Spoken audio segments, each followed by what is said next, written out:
Hello everyone, welcome back to our channel. Today I'm going to be looking forward to a very exciting month that's coming up, and that is Nonfiction November. This is the second year this month-long readathon has taken place, and it is hosted by Gemma from Nonfic Books and Olive from A Book Olive. I do remember hearing about this last year, but at that point I believe it was kind of too late to get involved, I think, because November was kind of partially over at that point. But this year I managed to stumble across videos before November happened, and as a very big lover of nonfiction books, I decided I was going to participate because it gives me an excuse to read all nonfiction for the month of November. The basic idea of this readathon is to read more nonfiction than you normally would. So if you're somebody that barely ever picks up a nonfiction book, just reading one in the month of November is more than you usually read. For someone such as myself, who tends to always be reading a nonfiction book alongside a fiction book, at least I try to anyway, this means that I'm basically just going to read all nonfiction for the month of November because I have a lot of nonfiction books that I really want to read, but I sort of feel like I need to space it out with some fiction. Lately, all I've wanted to read has been nonfiction, so this will be a good way to get a lot of it out of my system and to knock some books off of my TBR pile. As with most readathons, there are a few challenges to help guide you if you so choose to follow them. I am choosing to do so. So for Nonfiction November, there's 4 challenges, and they're very basic and very open to interpretation. The first challenge is new. So I sort of took this as maybe a book that's new to you or a book that came out within the last year or so. I have 2 books that I would like to read for this challenge. The first one is Why Not Me by Mindy Kaling. This is new to me because I recently acquired it last week for my boyfriend's sister to borrow and read. I've read the first Mindy Kaling book. This is her second one. It's personal essays about many different things, whether it's love life, work, Hollywood, and it's one of those breezy reads that I feel like I'll be able to get done in just a few days, which is great because I have a lot of other books that I do want to read. The second book I want to read for the new challenge is March Book 3, which is by John Lewis and Andrew Aiden.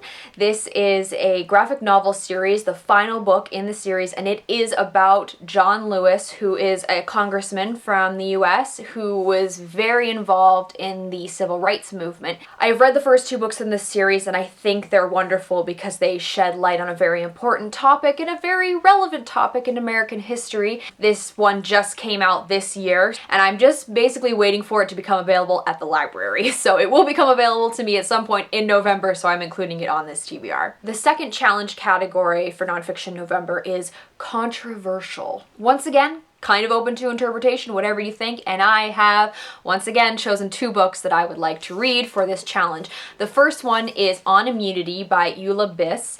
This is about vaccinations, immunizations, and the amount of controversy that it's recently caused, particularly like in the Western world, United States, Canada, and it's looked at from the perspective of a new mom, because Eula Biss is a new mom when she wrote this, and how mothers want to protect their children. But what exactly are you protecting them from? It seems like she interviews a lot of knowledgeable individuals, so I have a feeling I'll learn quite a bit from this. The other book that I want to read for this challenge is Men Explain Things to Me by Rebecca Solnit. This is another essay book, and it is controversial because it involves feminism, and fortunately, feminism is a controversial subject. So this is one I've had my eye on for a while. Once again, getting it from the library, waiting for it to become available for me. The funny thing about all of this is that Rebecca Solnit is actually blurbed on the back of On Immunity, so even more appropriate that I'm deciding to read these 2 books for the same challenge. The third challenge is important, and you might have noticed a bit of a trend here. I once again have chosen 2 books that I would like to read for this challenge. The first one is I Am Malala by Malala Yousafzai. She is the youngest winner of the Nobel Peace Prize. She was shot in the head by the Taliban for going to school. Malala was only 15 at the time, and in the last few years she's